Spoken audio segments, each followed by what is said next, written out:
എന്നെ ശക്തനാക്കുന്നതിന് മുഖാന്തരം ഞാൻ സകലത്തിനും മതിയാകുന്നു. ഫിലിപ്പിയ ലേഖനം 4-ാം അധ്യായം 13-ാമത്തെ വാക്യം. അപ്പോസ്തലനായ പൗലോസ് സുവിശേഷ നിമിത്തം റോമയിലെ തടവറയിലാണ്. തനിക്ക് ഒട്ടും അനുകൂലമല്ലാത്ത സാഹചര്യമാണ് ആ തടവറയിലുള്ളത്. വേദനിപ്പിക്കുന്ന, ദുഃഖിപ്പിക്കുന്ന സാഹചര്യങ്ങളിലും ഭക്തൻ ദൈവത്തിൽ ശക്തിപ്പെടാൻ ഇടയായിത്തീർന്നു. ഒരു ജോലിക്ക് വേണ്ടിയുള്ള ഇൻ്റർവ്യൂവിന് പോകേണ്ടിയിരുന്ന യുവാവ് അപകർഷതാബോധത്താൽ അസ്വസ്ഥനായിരുന്നു. അയാൾ മനഃശാസ്ത്രവിദഗ്ധനും ക്രിസ്തീയ ചിന്തകനുമായ നോർമൻ വിൻസെൻ്റ് പീലിനെ സമീപിച്ച് തൻ്റെ പ്രശ്നം അറിയിച്ചു. അദ്ദേഹം ഒരു ഒറ്റമൂലി നിർദ്ദേശിച്ചു. പൂർണ്ണ വിശ്വാസത്തോടെ ഇപ്രകാരം ഉരുവിടുക: എന്നെ ശക്തനാക്കുന്ന ക്രിസ്തുവിലൂടെ എല്ലാം ചെയ്യാൻ എനിക്ക് സാധിക്കും. അദ്ദേഹം പറഞ്ഞത് യുവാവ് അനുസരിച്ചു. ഒടുവിൽ ഇൻ്റർവ്യൂവിൽ വിജയിച്ച് ജോലി ലഭിക്കുകയും ചെയ്തു.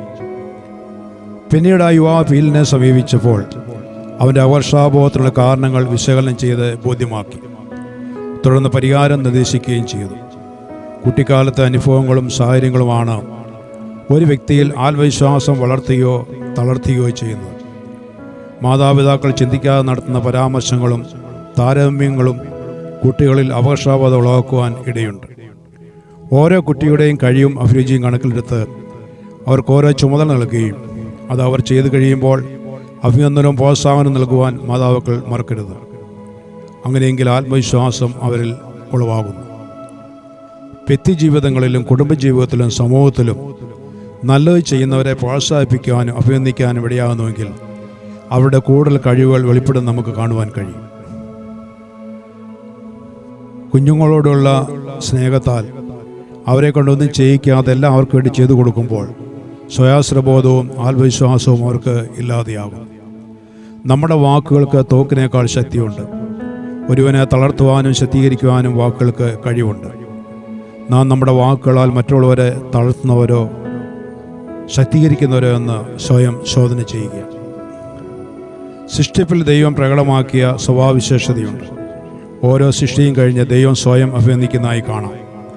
നല്ലത് എന്ന് ദൈവം കണ്ടു എന്ന് നാം വായിക്കുന്നു. ഏത് ക്രിയാത്മകമായ പ്രവൃത്തിക്കും പിന്നിൽ ആത്മവിശ്വാസ ശക്തി ആവശ്യമാണ്. ഏത് പ്രതികൂലാവസ്ഥയിലും ആത്മവിശ്വാസം നമ്മെ വിജയത്തിലേക്ക് നയിക്കുവാൻ കഴിയും. സകലവും പ്രതികൂലമായ അവസ്ഥയിൽ അതിന് സഹായിക്കാൻ കൂടെയില്ലായിരുന്നപ്പോൾ ദാവീദ് തന്നെ പ്രോത്സാഹിപ്പിച്ചു. 1 ശമൂവേൽ 30-ാം അധ്യായം 6-ാം വാക്യം. ദാവീദോ തൻ്റെ ദൈവമായ യഹോവയിൽ ശക്തിപ്പെട്ടു, അല്ലെ ധൈര്യപ്പെട്ടു എന്നവിടെ നാം വായിക്കുന്നുണ്ട്. ദാവീദിനെ സഹായിച്ചത് ദൈവത്തിലുള്ള വിശ്വാസമായിരുന്നു. ദൈവം എൻ്റെ കൂടെയുണ്ട്, എന്നെ തീർച്ചയായിട്ടും സഹായിക്കും, അതുകൊണ്ട് ഞാൻ പ്രതിസന്ധിയെ വിജയകരമായി തരണം ചെയ്യുമെന്ന് ആത്മവിശ്വാസമാണ് ദാവീദിനെ വിജയത്തിൽ എത്തിച്ചത്. പ്രിയരെ, ശക്തനായ ദൈവത്തിലാണ് നിങ്ങൾ വിശ്വാസം അർപ്പിക്കുന്നതെന്ന് ഓർത്ത് സ്വയം പ്രോത്സാഹിപ്പിക്കുകയും ധൈര്യപ്പെടുകയും ചെയ്യുക. നമ്മെ പ്രോത്സാഹിപ്പിക്കാനോ അഭിനന്ദിക്കാനോ ചിലപ്പോൾ ആരും കണ്ടെന്ന് വരികയില്ല. എങ്കിലും സ്വയമേ നാം ശക്തരായി നിൽക്കണം. നിരാശപ്പെടരുത്.